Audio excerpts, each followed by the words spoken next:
Welcome to another episode of Family Over Everything. First episode with the new title. I'm sitting down with my dude, Tony Tarin, co-founder of Direct. And yeah, man, glad we did this. Hell yeah, man. Definitely, it's an honor to be here.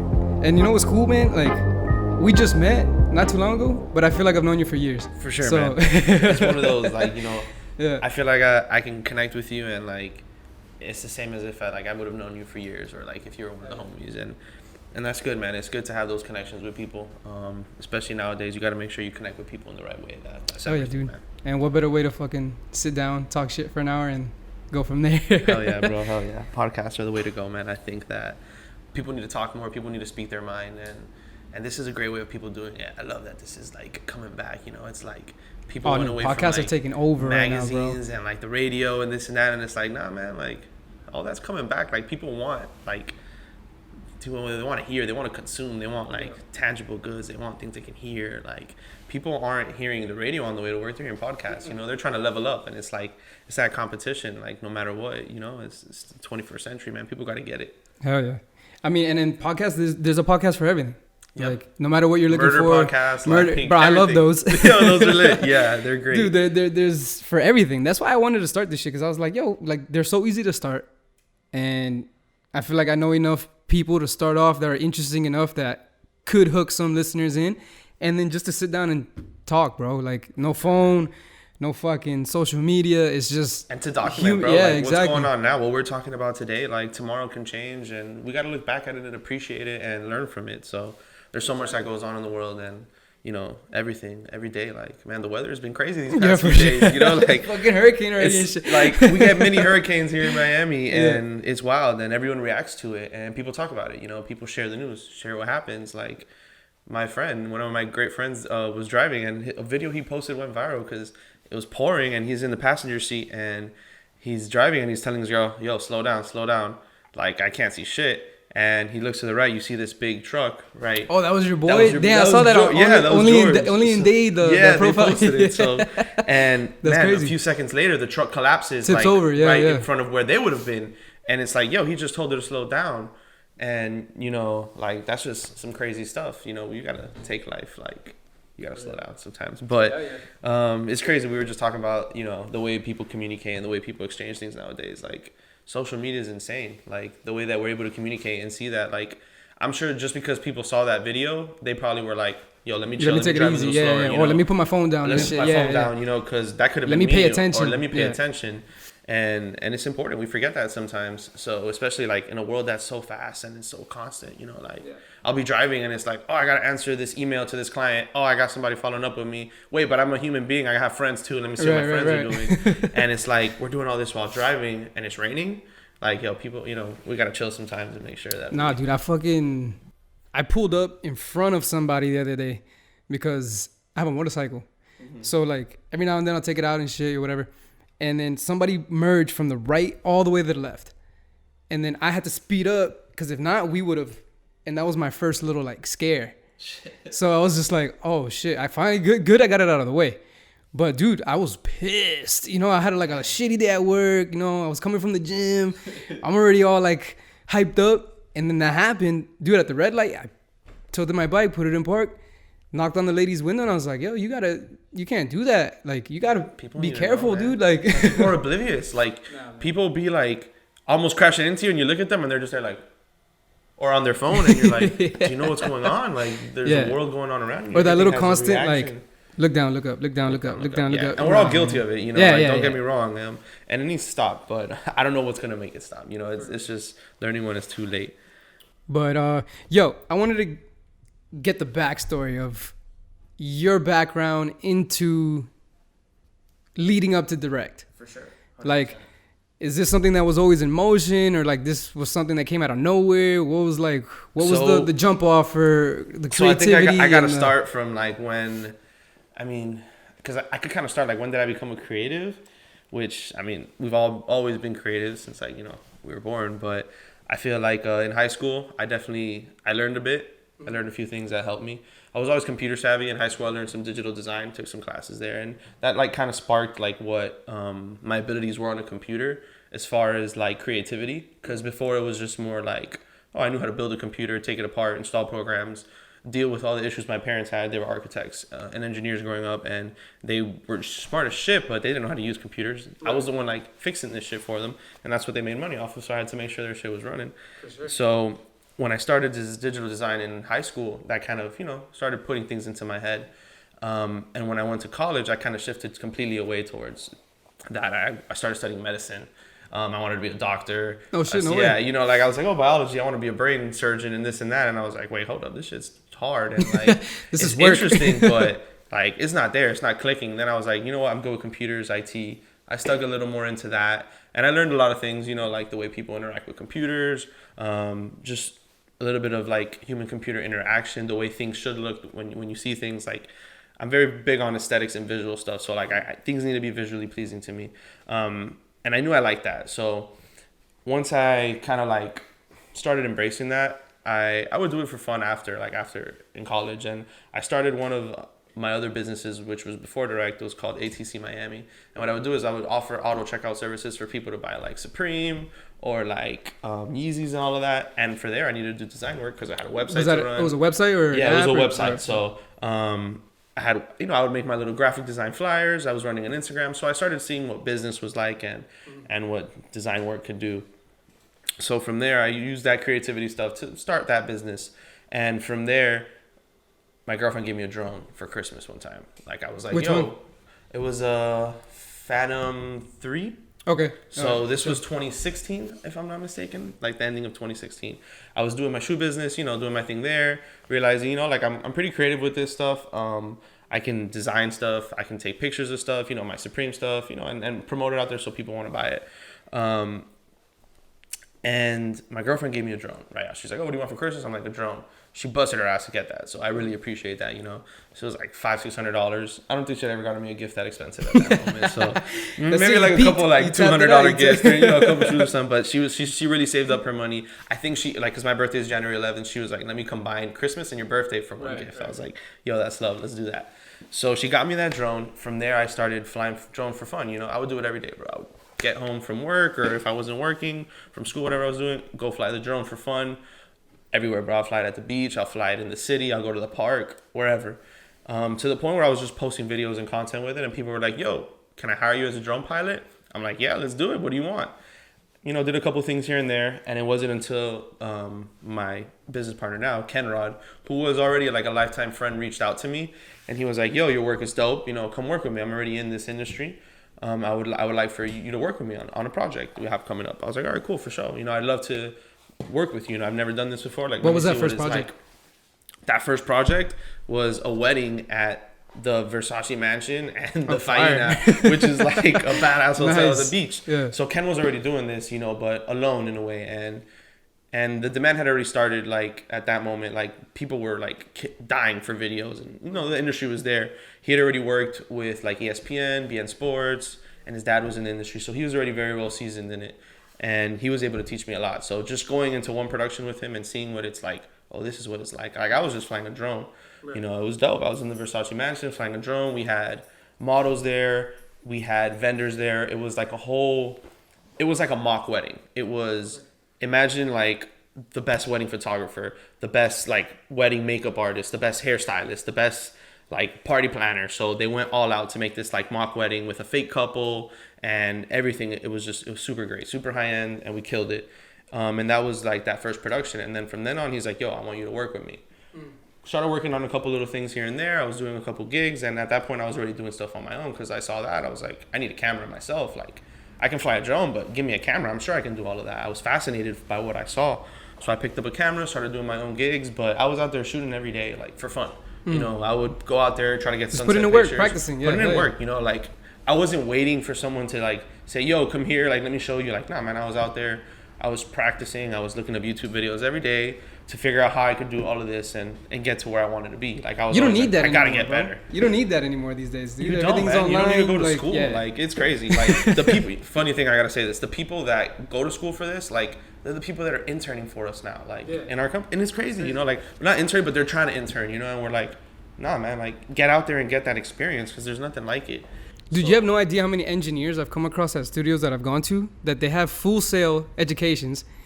and they still haven't found work, or what they've learned interning on their own or learning on their own, chopped up whatever Full Sail taught them. Yeah, you can't teach a human and then being. you're 80 grand in debt. Yeah, you can't Like, teach somebody how to do yeah. something the same way 80,000 times and say, yo, this is going to work and we're going to make money off of this because it's a proven system. No, man. There's many different ways to learn. I still don't even know how I learn. You know, I learn differently every time. And you're learning as you go. As it you doesn't go. stop. Every day At I least learn with like something all of new. this, it does not stop. Exactly. It doesn't stop. It never ends. So back to the story. When we, after we did the Versace mansion and that wedding at the Faina, we started, we did another wedding in New York, and he was like, yo, like, you know, like, people are actually like fucking with us. Like, let's do something with it. We went to Paris as well. We filmed something there, and we were already like, it wasn't like, yo, come film this thing this idea that we have. We were coming up with the ideas ourselves. It was like, yo, we're gonna film something in Paris for this commercial, for this hotel. Let's, you know, we want it to be a commercial. This is what we have available to us. We have these resources. We can get this and that. Let's come up with a story. We're like, all right, cool. So what's the message? Like, how are we trying to do this? We built a pre-production plan. Like, I still remember we were in my garage, which like is where we used to plan everything out before we had our own loft and office. And we were like, man, what are we gonna do for this? Like we got this couple. They're at this hotel. Like, how can we make this like really cool and memorable? Like, you know, we want to show like all the cool stuff in Paris. 'Cause that's what you do in Paris. But what's something catchy, something cool? And I was like, hold on, like, let's call it One More Night. Because at the end of it, after that whole experience, the guy hands her a note, says, you want to stay one more night at this hotel? And the girl's reaction is just ultimately like, hell yeah, after everything we've done, why wouldn't I? And I was like, yo, that's what we're going to call it, One More Night. And then when I saw that come together, that we derived the concept, the shot list, like, the locations we were going to shoot at in Paris, like, before ever even going to Paris, you know, ever even meeting the people we were going to work with or going into there and creating this idea and concept and then editing it and putting it together, directing it, shooting it, you know, at that time it was just us two. And now we have a much bigger team, and I appreciate the fact that you have a much bigger team. But thinking back now and saying, damn, just us two handling so many hats, like, right. That was cool. That was awesome. I can't believe we did that. So, and that's a decent way to, like, I guess, get your feet wet in the sense of like from pre to post to from start to finish. Yeah. And a lot of people don't even know about pre or post. Like, your clients don't know that. You got to educate them. They're just like, oh yeah, can you just come show up and shoot this video? No, it's like no. Why am I shooting this video? I got to scout locations. There's a shot sheet. There's a storyboard. Right? Yeah, like, you know, you got to direct it. You got to produce it. You got to shoot it. You got to edit it. You got to do it right. And after that, we had done a couple things. We did some stuff in New York. We were killing it here. And one of my best friends, Fabio, who's now our lead editor, was like, yo, I like what you're doing. He was a great friend from high school. He's like, it's so cool. I'd love to, you know, like, shadow you one day. Like, can I just come along? And I was like, yeah, for sure, bro. He came to like a wedding I was shooting at the beach. And bro, I saw what I saw in myself in him. He was out there like shooting, doing everything, like going above and beyond to learn. And like, he had the passion for it. Like, I didn't have to tell him what to do. He knew what to do. And I was like, awesome, bro. I need these type of people. I want you to work with us. You know, you're good with sound. Like, that's what I knew him as. He was always messing around with sound in high school, making his own little mixes, DJing and stuff. And I was like, yo, come be our sound guy. You know, like, I know how big sound is. Sound design is huge. And we had this project, which was a dance cruise called ADC, which is a pretty cool cruise. It's a Latin dance cruise. They run on a Carnival cruise ship, get like 800 people on there, throw salsa concerts, bachata concerts. And we were doing an after movie for it. So he was there to do sound. And bro, when I tell you that this man did sound, he was filming, like, we were probably shooting like 8 to 10 hours a day. He was filming like 14 hours. He didn't stop. He was just having fun, like having a blast. He killed it. And from then on, we were like, yo, we need this guy on our team. And he still hadn't edited yet. Then for that same production, we met the third person, who's our other founder. It's me, Ken, and this is Danny.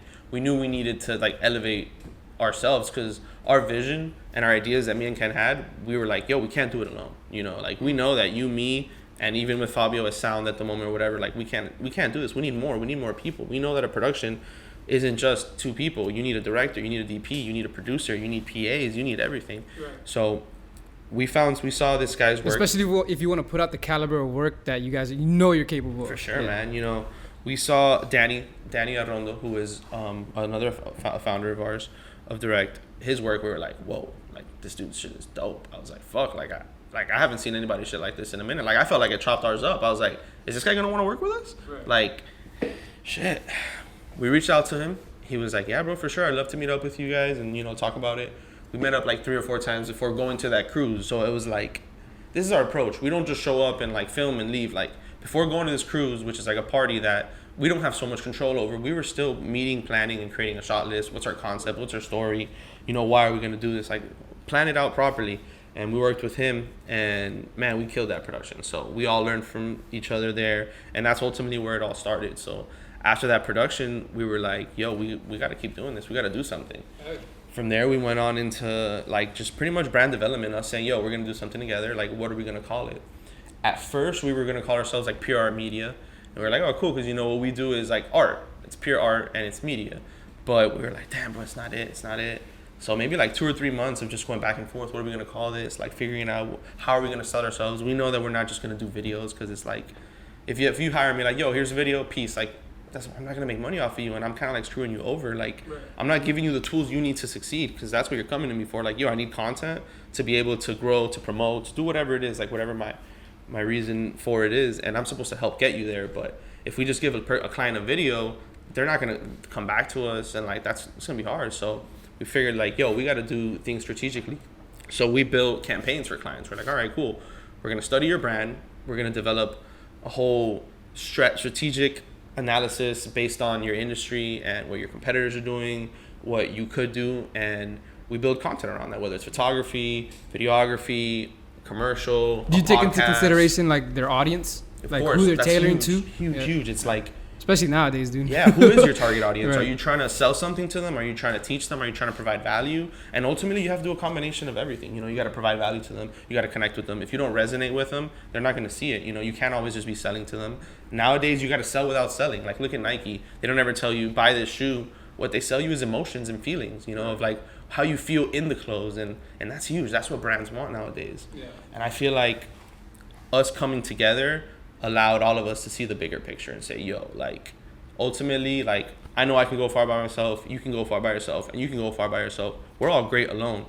But if we together, drop our egos and together form, like, which no one in Miami is doing, because everyone ego is up here and they want to be like top, like, I'm the best, like, I don't need help, I can do it all by myself. And it's not about that. It's about like working together. So we started Direct, and from then on, we were like, all right, cool. We know Fabio can edit because he's a great editor. He killed it. And by the way, the first project that he edited was something we did with Sony Music. It was like a behind-the-scenes shoot, which kind of sucked because he posted like the content on Instagram without it being released, and that was a big thing that we learned.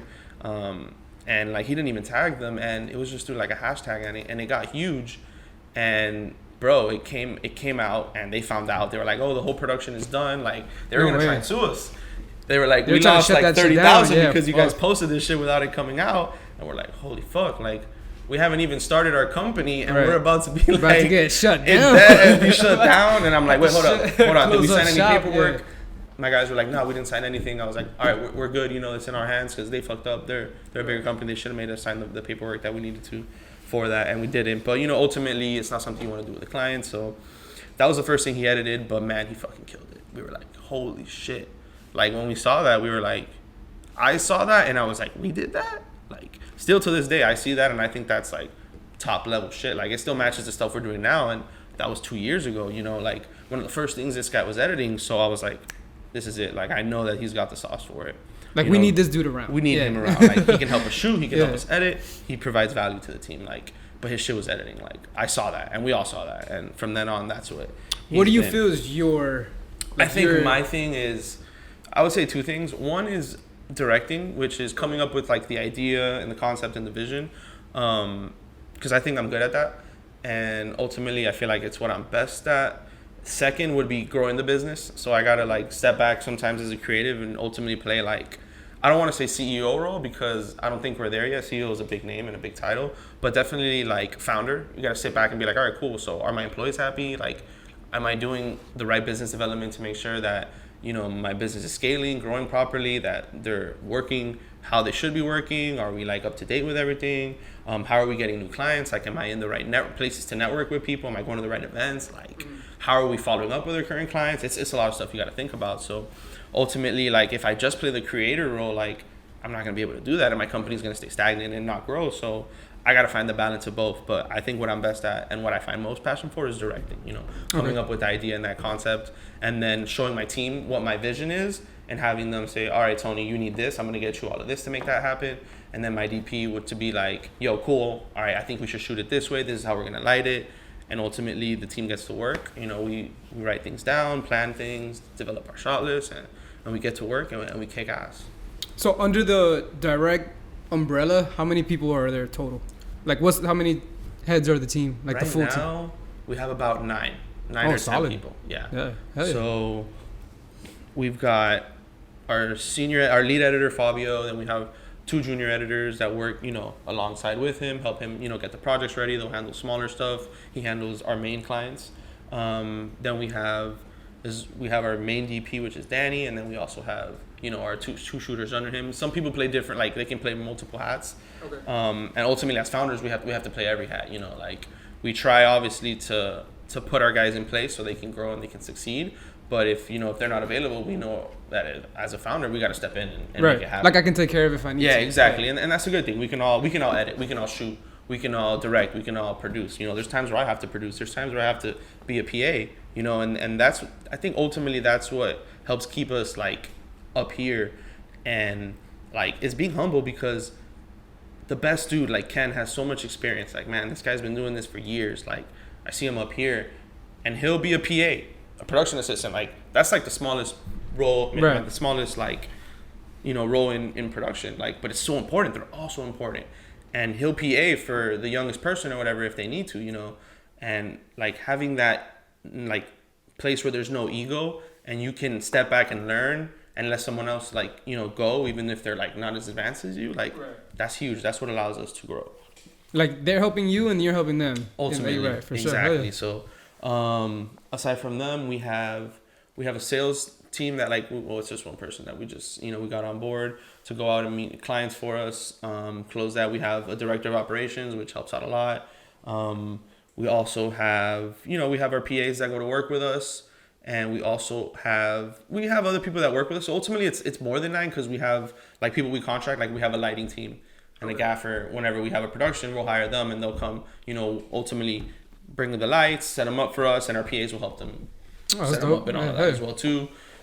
And it's all relationships you've made that like, all right, that's our go-to. That's our go-to. Like you got to have the go-to camera connection, like because then it makes the difference when you're paying $2,000 for a camera that you got to rent for your production, or you're paying $1,000 because you ultimately have that relationship that allows you to create more. Because if I can spend less money on the camera, I can spend more money on the concept. Right. And that's what a lot of people forget. Like they're like, no, I want the best camera. I want the best this. It's like, hold on, bro, where's the concept? Like that's where the real thing is at, because you can shoot it with your iPhone. Like your best camera is the one on you. Like a lot of times people are like, yo, what did you shoot that with? Like, no, man, it's like, how did you shoot it? What was my approach behind it? Like, how did you light it? Or things like that. Like people forget that it's not the camera, it's the person behind it. Right. So like there's movies, I think there's even a movie that's been filmed with an iPhone nowadays. Oh, I'm sure, dude. Hell yeah. I think it's come out, The fuck? There should be no limits at the end of the day. Ultimately, I think it's just like what you can box yourself in around. And that's the podcast that we started, the direct one. It's called Don't Box Me In. And that's like almost like our own campaign, because we've been saying like, yo, man, we come up with campaigns for everybody, but what's our campaign? Like, what are we going to push out? And ultimately, that's what we're starting to push out now, which is Don't Box Me In. It's a campaign that Ken Rod came up with. And it really means, like, as creators, like, there's no limit, bro. Like, you can't tell me that, hey, you can't become a musician, or you can't do, like, no, man, you can do everything, like, in everyone's, like, look at that, in your role, like, what you do as a musician, you're also a designer, too, because you got to look after what you wear, what you're, like, what you're putting out, the content that you're putting out. You're overseeing your stuff, you're marketing your own stuff, so you can't be boxed in. You got to be able to do everything. And you can do anything that you set your mind to. So that's what we're pushing out. And I think it's great. For sure. Hell yeah. Yo, let me hit record on this. Yeah. Do you have like a specific genre of what you prefer to work on? Like a movie or a music video or a commercial, an ad? I would say that my preference is commercials. I like commercials the most, because it's almost like it's a lot in a little, right? It lets you do a lot without having to do so much. Like I can tell a story. I can do something that can resonate with someone in like 10, 15, 20 seconds. Whereas like a film and a movie is something you got to really, really think out and develop a lot more. And it takes a lot more time. And have you made one? I still haven't. You so that's also why I'm like, I still feel like I got to do that. And when I do it, I want to do it right. You know, like I would have never want to half-ass it. Like, and I don't know when I'll have the time to at the moment, you know, like, and that kind of sucks. It's like, fuck, I have like so much work, but it's like, you got to find the time for your passion. Yeah. And ultimately that's what we want to get known for. So I think like our goal, like last year we were like, all right, cool. We got known. I think this year we're going to try to make a lot of capital, make some revenue. You know, we're doing pretty good in that end. So ultimately towards the end of this, like we wanted to make content this year and like have it be like award-winning content where it's like stuff we produce and movies and films, but I feel like this year might be tough for us. We're getting get really into Miami busy. Film Festival shit. Yeah, that kind of stuff. You know, we got to do it. Like the ideas are in our head, but it takes time to execute. And you know what? Maybe it might even happen this year. I don't know why I'm saying it's not, but I feel like maybe next year or the year after is really when I feel like we'll have some dope stuff that can really compete with like some good movies. You know, I think I want to learn a little more. You know, I still feel like I'm new in this. Like I said, like it was like 2016, 2017, and it's only 2019. So I think we've gotten a head start in the sense that like we opened up direct last year in like February, you know, like of 2018. We got our own loft office around like August of last year. We set some goals up to work with some pretty big clients and we achieved them in that first year. So things are going good and they're moving pretty quickly. And like, hopefully, you know, by the end of this year, we have some like good connections in LA and New York where we're like out there at least every single month instead of, you know, once or twice a year. You know, we're starting to go to Colombia a lot more. We're starting to work with more music labels and all that so we can, you know, work with these artists and do more in the music video industry. But I think my favorite thing is commercial stuff, like to shoot a commercial. At the moment, I'm sure in the future it will be films because that's ultimately what I want to do. I want to tell a bigger story. I want to tell like whether it's a documentary or short film, whether it's my idea or someone else's idea, really bring it to life and work on these bigger projects because I think ultimately that's more rewarding. But first, I got to build direct up and make sure that it's able to run itself. And because ultimately our goal is to like build the biggest media powerhouse like in the world. We're like, all right, we want to be able to be like the best content that's ever made. Like it's coming from direct. Like you see something, you're like, what the fuck? You see a Louis Vuitton commercial. You see a Nike commercial.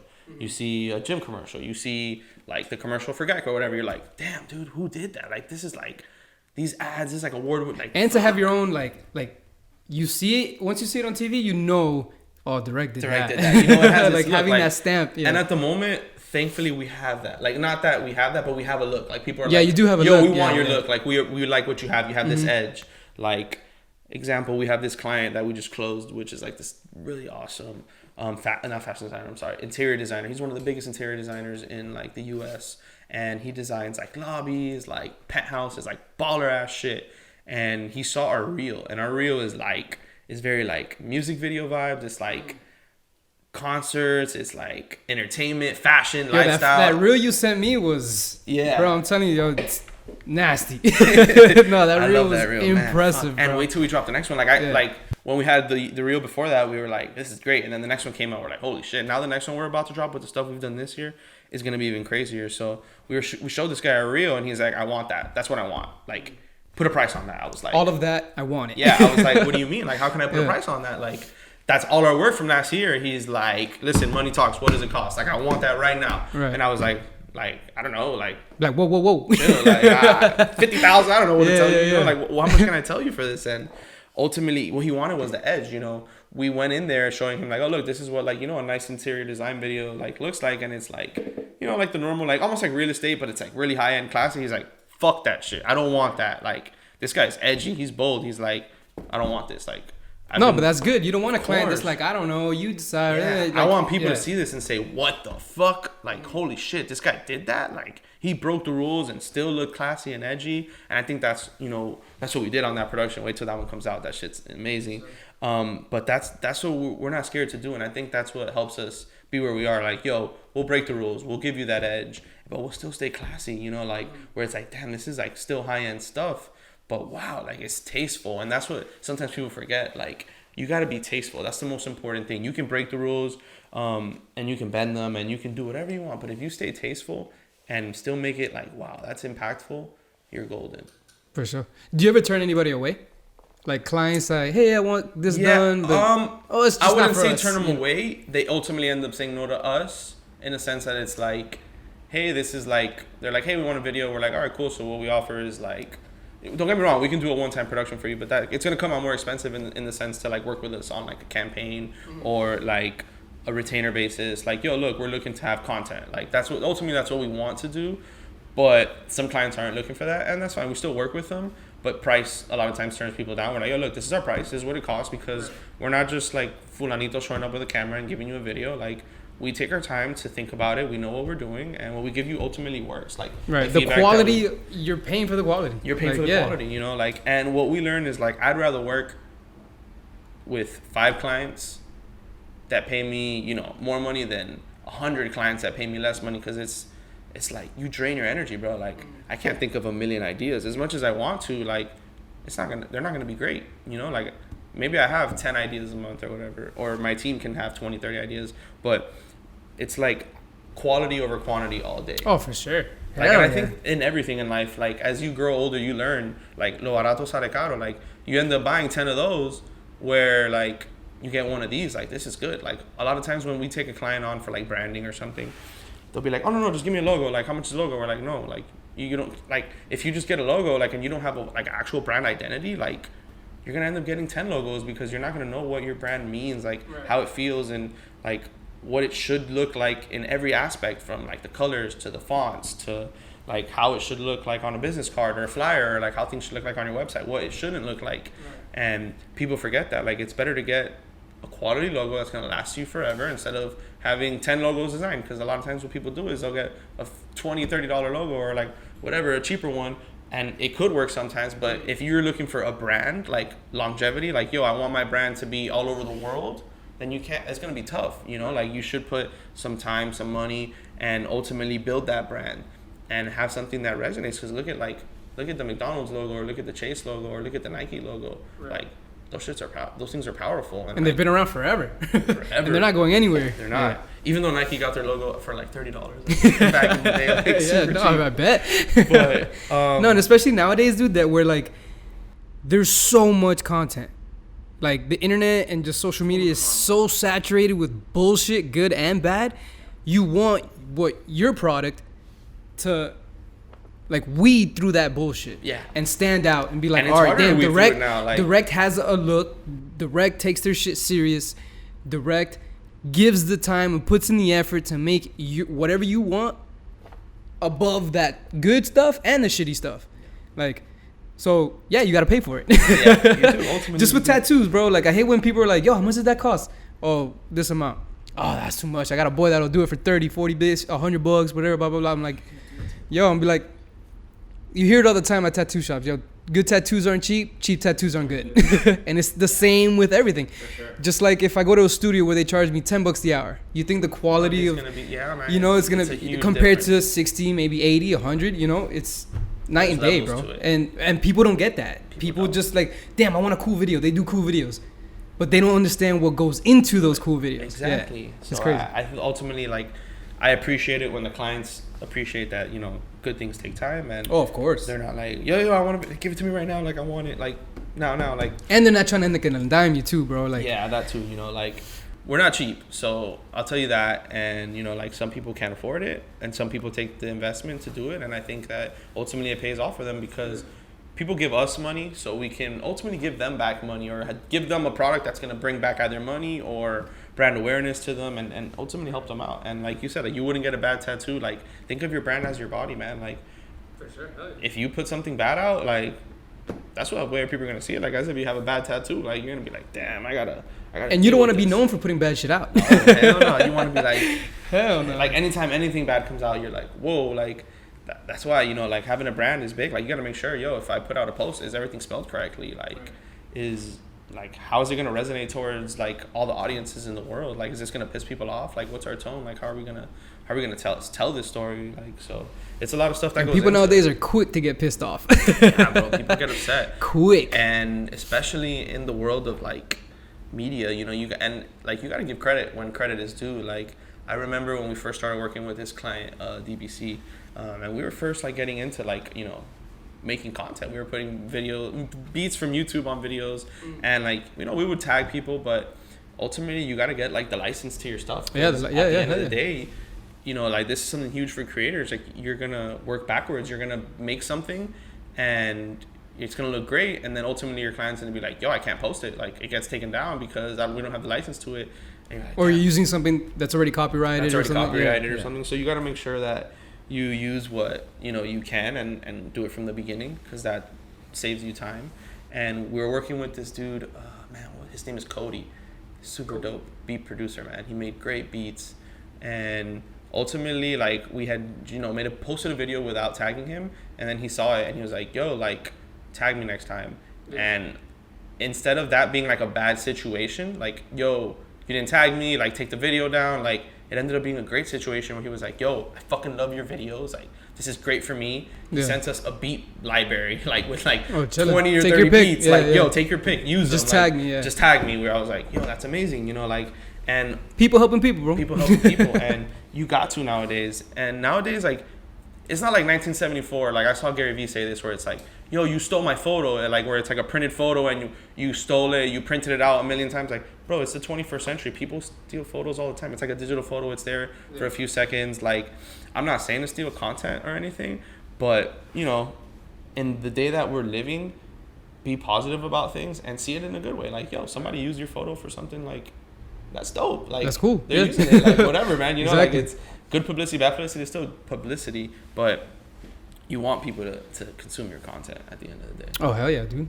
I go through that same shit with music. Yeah, for sure, man. So, like, yo, are people, sometimes I'll write shit and I'm like, damn, am I using like too many big words, or am I using like too like simple words, or like, do I need to dumb this down? Do I need to make this more simple? Like, it's annoying, but whatever, dude, you gotta do it. Exactly. And ultimately, it's like, fuck, you gotta find that balance, because in life, like, you appreciate metaphors more, right? Like, when you say, like, this mouse is white, like, it's too direct, but like, if you're like, the mouse shined like the white clouds in the sky or something, like, right.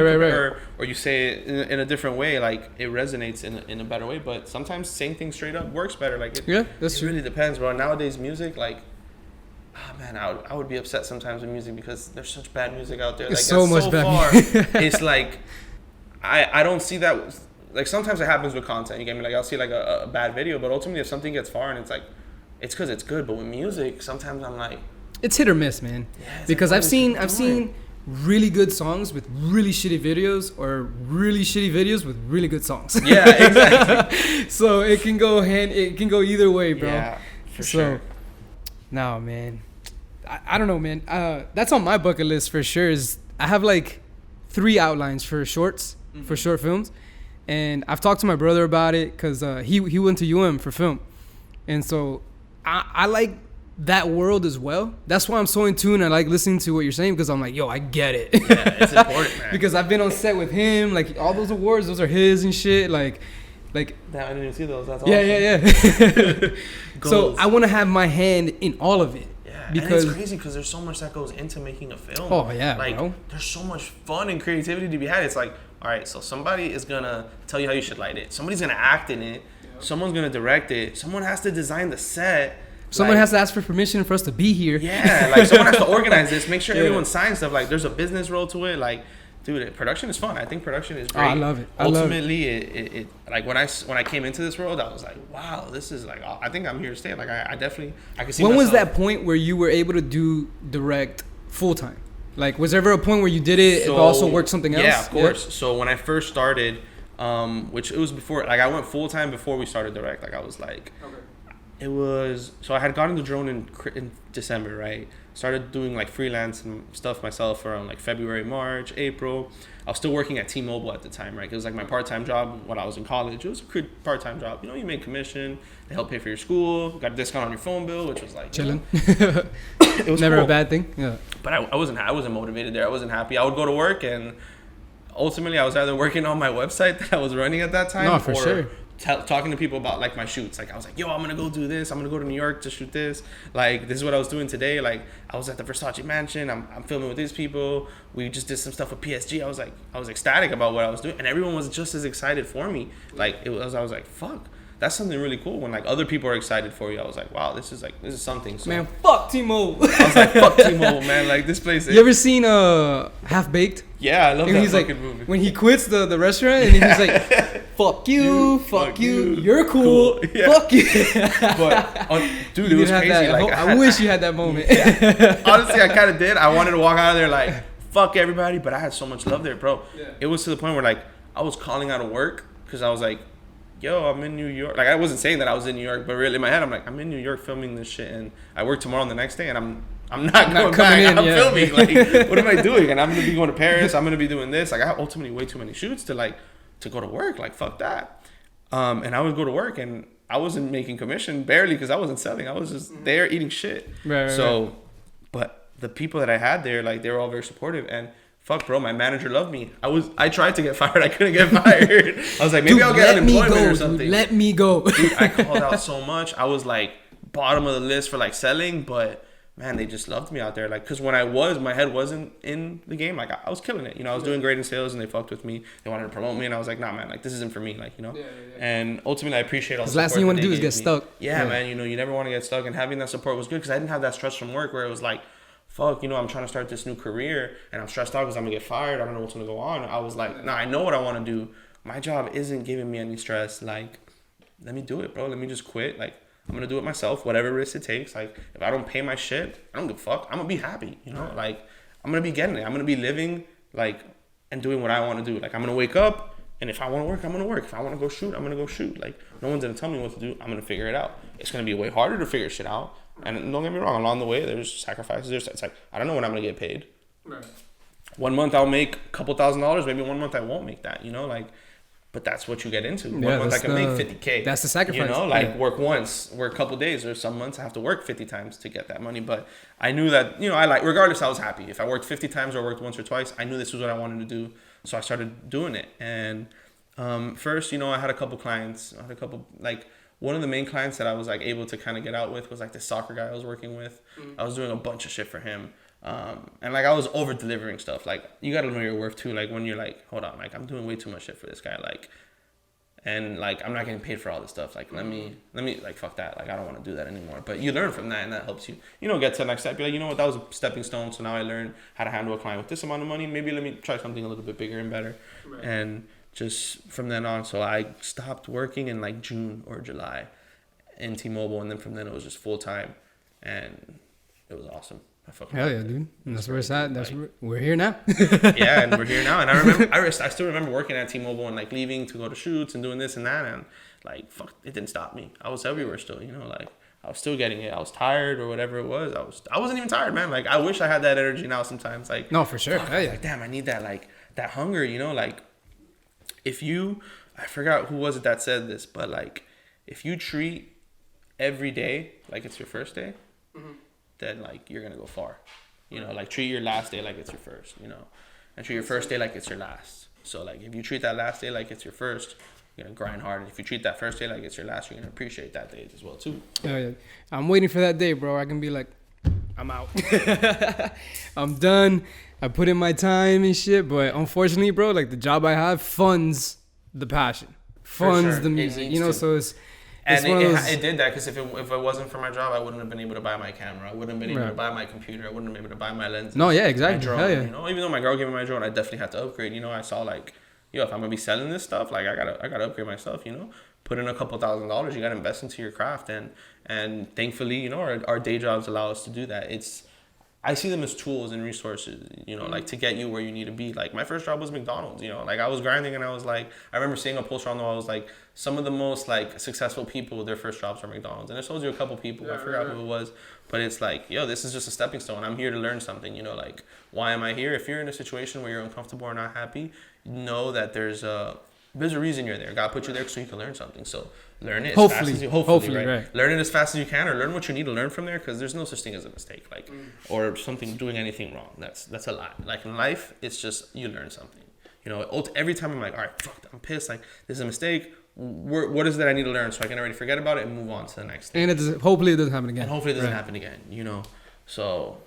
Yeah, dude, I'll be the first one I can show you my resume, bro, and the different types of jobs that I've had over the years, and I can't sit here and say that like I enjoyed all of them. Maybe one or two of them I did enjoy. Like, yo, I liked being here, but there's nothing like being in the studio, or like being on a set, or like, even when I'd hang out with my brother while he was doing his thing, just being there, sitting there. I think it's just like being in a creative environment. Yeah. Hell yeah.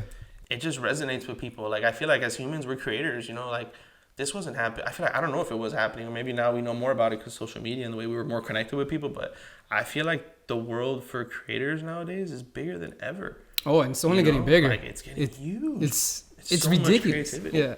It's like everyone is a creative director. Everyone's like, yo, I'm a creative director. I'm this and that. Right.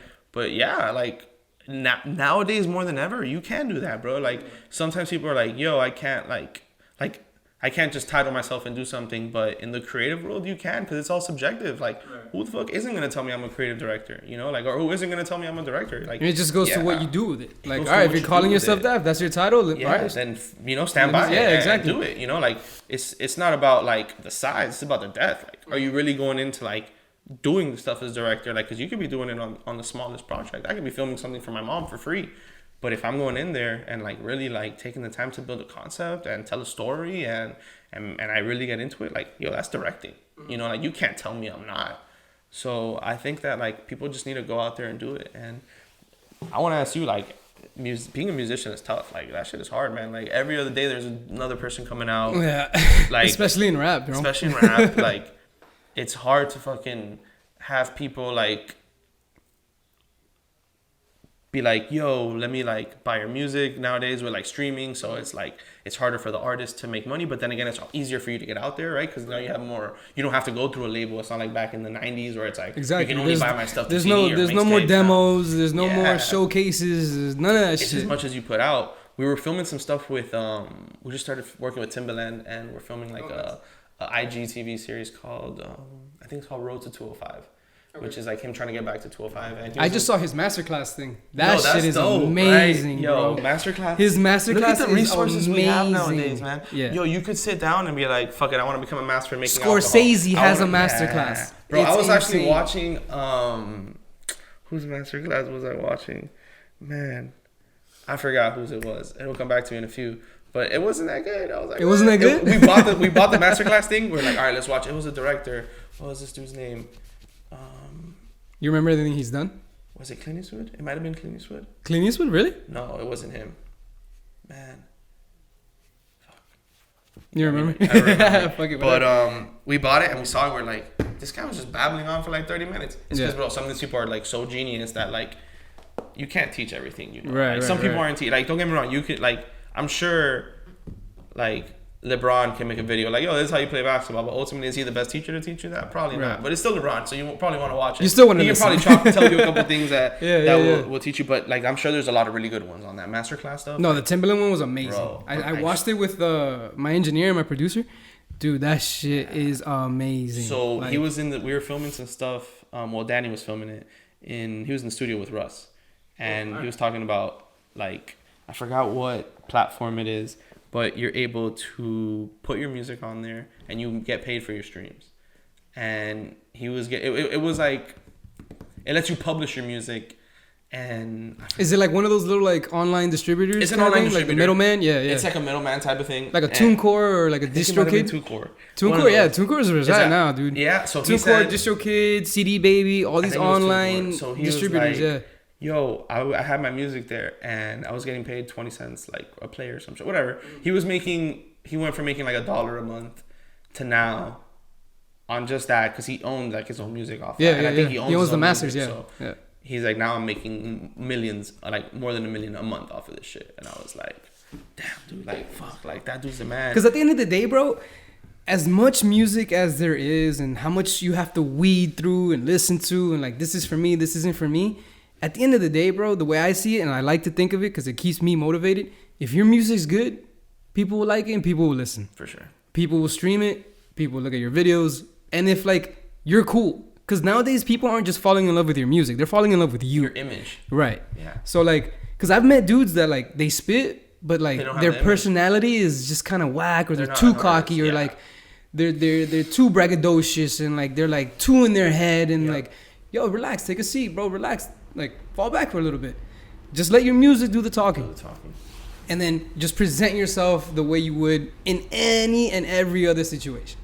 Like, that's what I've noticed, like, with people I've come across, like, at open mics, where, like, the music can be, like, not that great, but their personality is great, man. Like, yo, damn, this dude's cool as fuck. Yeah. But then I've also been to open mics and I've met artists that are like, damn, this guy's kind of whack. Yeah. Kind of whack. Like, I wouldn't want to work with him, or like, it's just, I don't know.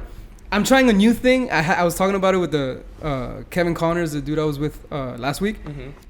I'm trying not to like hate. Like, I used to be very critical of like music that I thought was trash. I'm like, shit was whack. I'm trying to like, yo, you're doing it.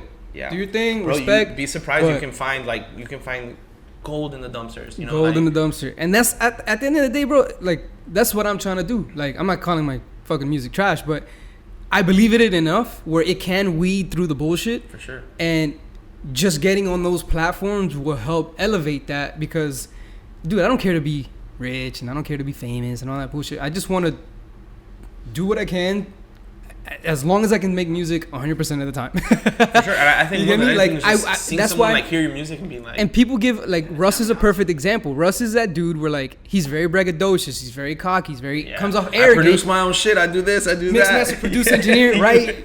Yo, but you can't knock him because the music broke through the bullshit, and he delivers. Yeah, he delivers. True, bro. Like, he might not be the greatest, like, lyrically or like crazy, but he makes good music and makes good jams, make like vibes, everything. And for a one-man team, he kicks some ass. Bro. Right, exactly. Dude, I was listening to his come up and how he like put out a song a day for a year, and bro, I'm sure he didn't make any kind of money from that. At all. But eventually it will. You know what I mean? Bro, I don't tell people this all the time, bro, but I've been making music since I was 16. I'm 28. It's a long time, bro. It's a long time. And it's a lot of... Look at 2 Chainz. How old is he when he got big, bro? He was rapping for like 30 years. He was in Player Circle. A lot of people forget he was in Player Circle. I remember that. That fell off. But then he, like you said, like, you rebranded it. Of course. And like, came back hard as fuck. And he's still killing the game. Yeah. Oh, yeah. Yeah, fucking fire. I wish that's crazy, you know, like... I never thought I would do that, you know, like working with artists. Like, we worked with some dope artists, you know, like in the first year that we started doing this, we worked with PSG, which I was like, what the fuck, working with PSG? Like, I was playing FIFA with these characters, like, these people now they're in front of me, like, we're filming them on boats and whatnot, and crazy. And to think of like artists from all over the world, like, I'll tell my girl, like, oh, look, we're gonna work with this girl called, like, I was like, her name is Griacy, and she's like, you mean Gracie? And I was like, yeah, I guess. She's like, oh my God. I was like, yo, I don't know who that is, you know, like, and she's like, yo, she's huge. And like, we went to Colombia, filmed a video with her, worked with Fuego, worked with H-Al, super dope dude, you know, met a lot of people along the way as well. And like, it's great, like, how your talent can connect you with people. And I'm sure music has connected you with a bunch of people, and like, it will connect you with more people in the future. Like, it's amazing what like art and does. It's crazy sometimes when it happens by chance. Yeah, man. Like, that's awesome. Like the studio where I record at and the dudes that run it. Shout out to the Bull Productions, Andrew and Sammy and them. Shout out to those people. But yo, if it wasn't for them and just by chance, they ended up being cool as hell. They liked what I was doing, their music and their stuff, and then what they do is amazing. They're musicians. Like, I've never really been around musicians, like people that play instruments. I've just really been around rappers. A real instrument, bro. It is these on dudes, another level than it's when another you, like, level. You know, playing in like a how would I say it? Like a fake instrument that's mocked up on a computer in a way, like in a program. Like, that physical connection is different. Like, imagine if there was no mics here and like I didn't see this mic, right? And like my experience and my connection with the whole podcast will be different. You get me? Like, this is essential. Like, you need this. You know, I need to be able to see where I'm talking to. And like, you saw how a few moments ago you walked away. Like, you need to have that, like, presence. Yeah. You know, like, that shit is important. No, man, if it wasn't for them, bro, I don't know. One, I don't know where my music would be. Two, the insight and knowledge they've given me is, you can't put a price on it. Like, I know I pay them. At the end of the day, they're running a business. For sure. But they're providing you much more value than what you're paying them. And that's what you got to do for your clients. You got to make sure that, ultimately, am I providing them more value than what they're paying me? Yeah. Yeah. That's Nah, man, I owe them a lot. So that's why, man, I'm like, man, if things were ever to, like, how much goes into music, if bro, things like, ever were to take off and, like, finally, you owe it to yeah, for sure, 100%. 100%. I think everyone has those people where it's I think I know a lot, but then at the same time, I don't know shit. I'm learning as I go. And, like, it got to that point where, like, that's why I started reaching out to people that, like,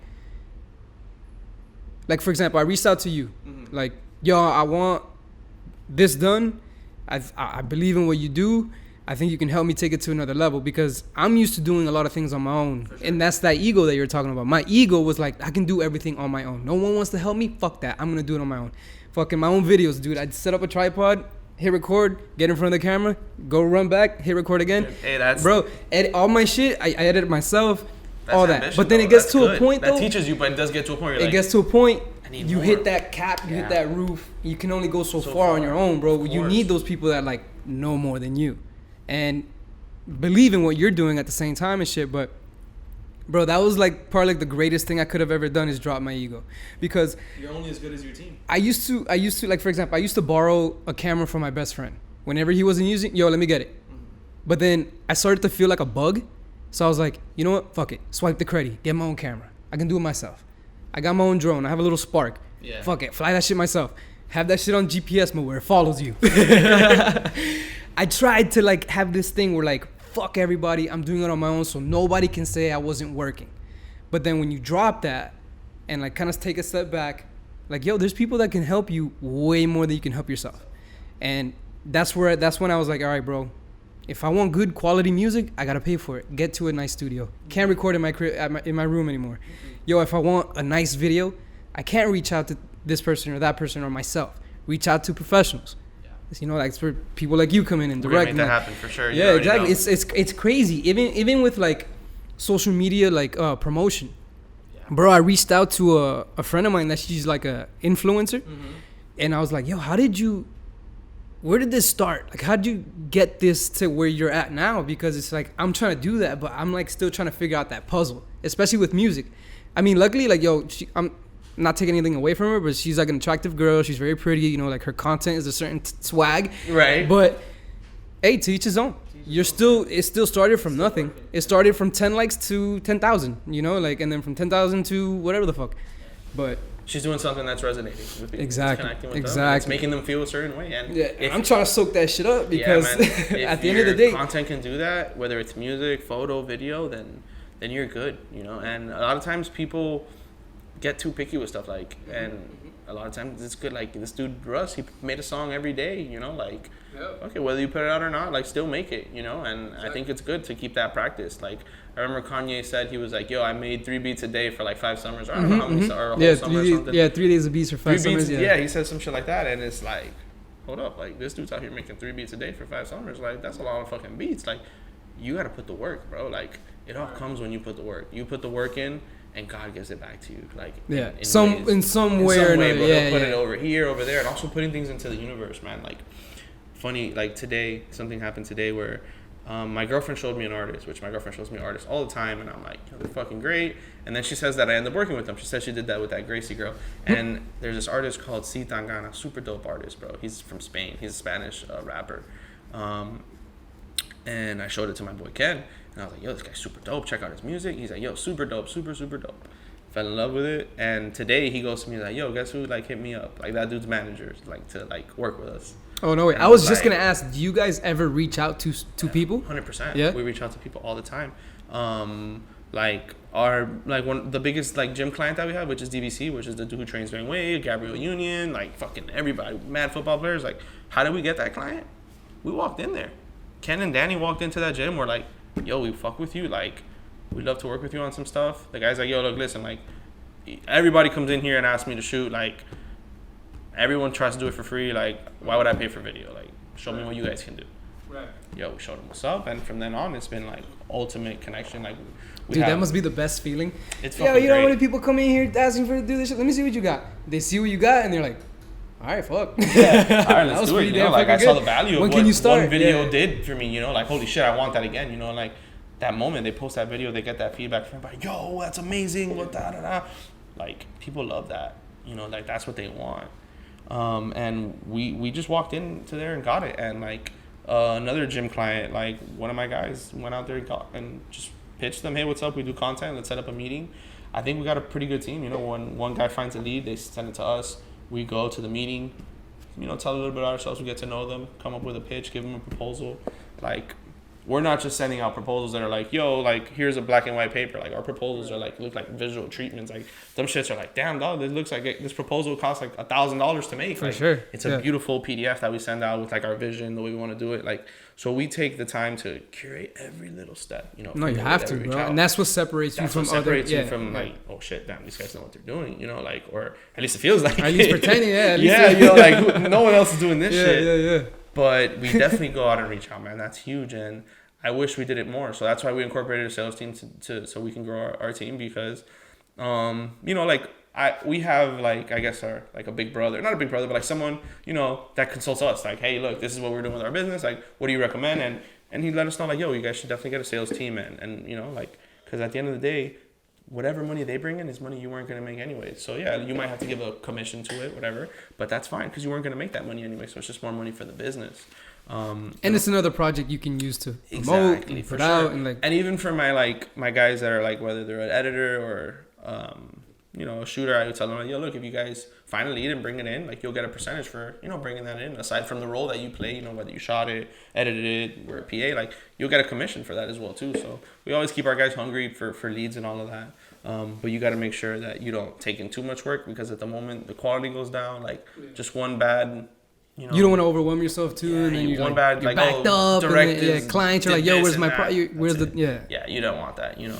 Even though ultimately, slope. You know, it happens. You know, sometimes look, this things take a little longer, you know, than expected. But it's just all about setting the right expectations and communicating, bro. Because you could mess up. Like people are, you know, things take longer than expected. You just got to set the right expectation. Hey, look, this is going to potentially take this time to this time, and communicate with people, bro. A lot of people in Miami are like just doing bad business, you know, like we meet people and they're like, bro, I've gone through 8 graphic designers or like 5 video guys, like before coming to you, like, thank God you guys are a team. Like you're so reliable. Like, cause people are out there doing shitty business and like, or just looking for a way to fuck you. Or like, and it's not even that hard. Like sometimes you just gotta commute, bro. Just talk to them. Like, hey, what's up? How's it going? Like, this is the status of it. Some people don't talk to people. Just checking in, giving you an update. Just giving you an update. Like people forget that you know you gotta run things like a business. And luckily, you know, I had a couple jobs before I started doing this, and I think that helped me out. You know, have that customer service. Yeah, exactly. Like, team over for it's sure. important, bro. All the little places you go to before, like.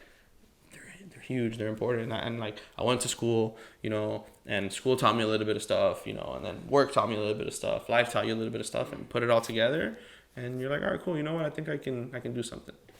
So no, for sure, and I've met a couple of the dudes that I remember when I was at the loft. I met a couple of dudes that you worked with and stuff, and then right off the bat, bro, it's this vibe where you guys aren't just a business. Like you can walk in and then you talk to you guys and then it's like, yo, I'm talking to friends. Yeah. Like I'm paying them, but like obviously I'm paying them for their service, but I'm paying them because I know they're gonna give me something incredible. 100%.